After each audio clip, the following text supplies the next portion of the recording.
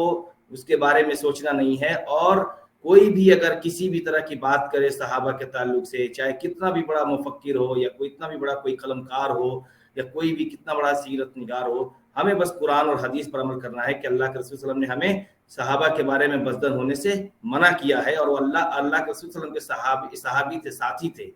تو اگر کوئی آدمی صحابی کے اوپر صحابہ اکرام سے بزدل ہوگا، گویا نبی کریم صلی اللہ علیہ وسلم کی تربیت پر وہ شک کر رہا ہے۔ اور جیسے شیخ نے بتایا کہ حضرت میرا معاویہ رضی اللہ تعالیٰ عنہ کاتب وحی تھے میں سے ہیں قرآن کریم کو، جن کو اللہ کے رسول صلی اللہ علیہ وسلم نے لکھنے کے لیے معمور کیا تھا جب قرآن نازل ہوتا تھا، تو اس میں سے ایک حضرت میرا معاویہ بھی ہیں۔ تو گویا اگر ہم حضرت میرا معاویہ رضی اللہ تعالیٰ عنہ کی ذات پر تنقید کرتے ہیں یا شک و شبہ میں مبتلا ہوتے ہیں، تو گویا قرآن کی صداقت بھی اس میں کے تعلق سے بھی قرآن کی صداقت پر بھی آنچ